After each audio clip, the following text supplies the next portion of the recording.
Shri S Mohankumar സാമ്പത്തിക വിദഗ്ധൻ നമ്മോടൊപ്പം ചേരുകയാണ്. ശ്രീ മോഹൻകുമാർ, ഒരുപക്ഷെ ഇപ്പോൾ ധനമന്ത്രി ബജറ്റ് അവതരിപ്പിച്ചുകൊണ്ട് ആദ്യം പറഞ്ഞ പ്രധാനപ്പെട്ട കാര്യങ്ങളിലൊന്ന് കേരളത്തോടുള്ള കടുത്ത അവഗണന കേന്ദ്ര സർക്കാർ തുടരുമ്പോഴും വലിയ ഒരു ക്ഷേമരാഷ്ട്ര സങ്കല്പത്തിലേക്ക് എല്ലാ മേഖലകളെയും സ്പർശിച്ചുകൊണ്ടുള്ള പ്രഖ്യാപനങ്ങൾ ബജറ്റിൽ നടത്തുന്നു.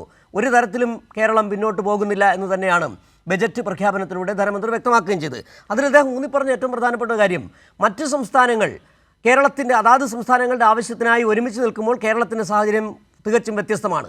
പ്രതിപക്ഷവും മാധ്യമങ്ങളെല്ലാം ഒരു പക്ഷത്തും സംസ്ഥാന സർക്കാർ മറ്റൊരു പക്ഷത്തും.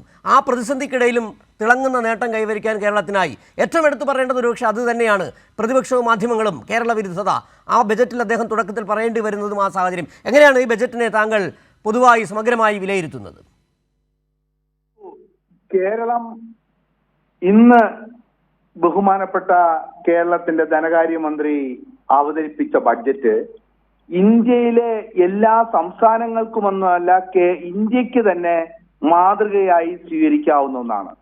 ഈ കാഴ്ചപ്പാട് അവർക്ക് അംഗീകരിക്കാമെങ്കിൽ ഒരു സംസ്ഥാനത്തിലെ എല്ലാ ജനവിഭാഗങ്ങളെയും കൂടെ നിർത്തി, അത് ഓട്ടോറിക്ഷ തൊഴിലാളികൾ മുതൽ ക്ഷേമ പെൻഷൻ വാങ്ങുന്നവര്, ആശുപത്രികളിലും മറ്റും ഭക്ഷണം പാചകം ചെയ്യുന്ന എല്ലാ വിഭാഗം ജനങ്ങളെയും പരമാവധി ഒരു സംസ്ഥാനത്തിന്റെ ബഡ്ജറ്റിൽ നിന്ന് കൊടുക്കാവുന്നതിന്റെ പരമാവധി കൊടുത്ത്, എന്നാൽ ബഡ്ജറ്റിന്റെ കമ്മിയോ ബഡ്ജറ്റിന്റെ അമിതമായ ഭാരമോ ജനങ്ങളുടെ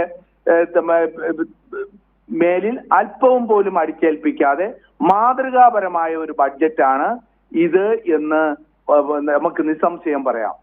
ഇത്തരത്തിലൊരു ബഡ്ജറ്റ്, ഈ ബഡ്ജറ്റിന്റെ മറ്റൊരു പ്രത്യേകത, കേരളത്തിന്റെ കേന്ദ്ര സർക്കാർ പരമാവധി കേരളത്തിനെ ഞെരുക്കാൻ ശ്രമിക്കുമ്പോഴും ജനുവരി മുതൽ 2026 ജനുവരി മുതൽ മാർച്ച് വരെയുള്ള 3 മാസ കാലഘട്ടത്തിലേക്ക് മാറ്റിവെച്ചിരുന്ന തുക ധനകാര്യമന്ത്രി വളരെ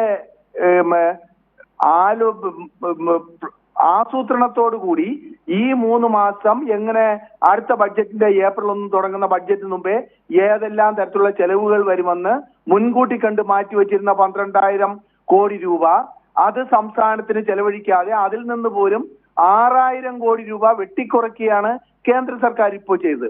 അങ്ങനെ വെട്ടിക്കുറച്ചിട്ട് പോലും സംസ്ഥാനത്തിന്റെ ഒരു തരത്തിലുള്ള വികസന ചെലവുകളോ ക്ഷേമ ചെലവുകളോ ഒന്നിലും ഒരു കുറവ് വരുത്താതെ വളരെ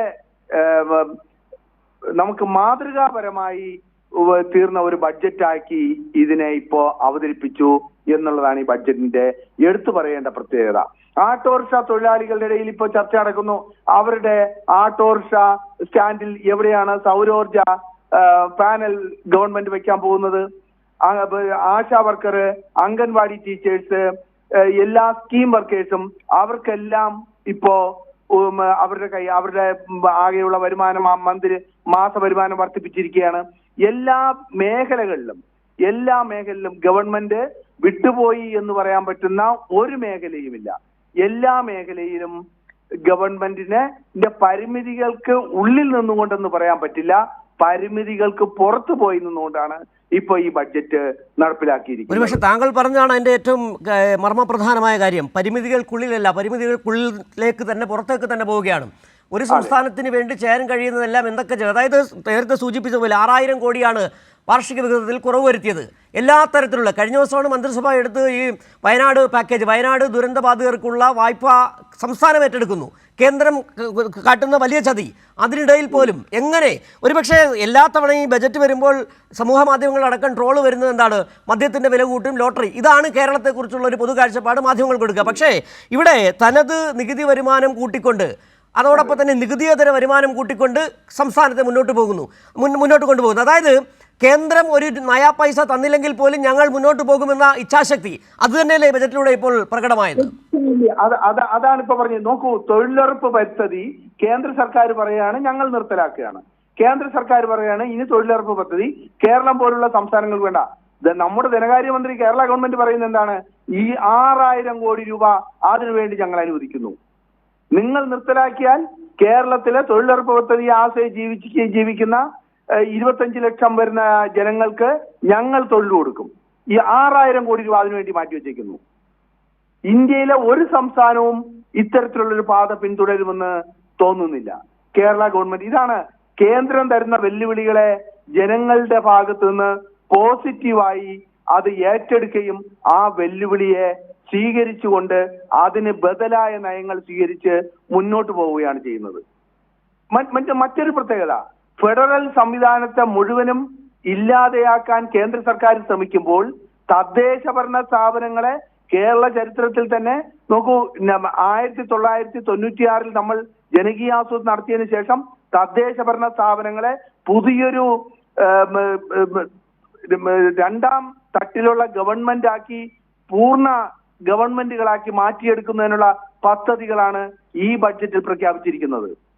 അവർക്ക് കമ്പോളത്തിൽ നിന്ന് വായ്പയെടുത്ത് മുനിസിപ്പൽ കോർപ്പറേഷനുകൾക്കും പഞ്ചായത്തുകൾക്കും സ്വന്തമായി പണം പൊതു കമ്പോളത്തിൽ നിന്നെടുത്ത് വികസന പ്രവർത്തനം നടത്താനുള്ള സ്വാതന്ത്ര്യം കൊടുത്തിരിക്കുകയാണ്, അനുമതി കൊടുത്തിരിക്കുന്നു. അതിനുള്ള നിയമപരമായ എല്ലാവിധമായ നിയമവും നടപ്പിലാക്കാൻ പോവുകയാണ്. ഇത് ഫെഡറൽ സംവിധാനത്തെയും ഭരണകൂടത്തെയും സംസ്ഥാന ഗവൺമെന്റിനെ കൂടുതൽ ശക്തിപ്പെടുത്തുന്നതാണ്. ഇത് മറ്റു സംസ്ഥാനങ്ങളും ഇത് അനുകരിക്കണമെന്നാണ് എനിക്ക് പറയാനുള്ളത് ഈ ഒരു കോണ്ടക്സ്റ്റിൽ. ശരി, വളരെ നന്ദി ശ്രീ എസ് മോഹൻകുമാർ ഈ സാഹചര്യത്തിൽ പ്രതികരിച്ചതിൽ.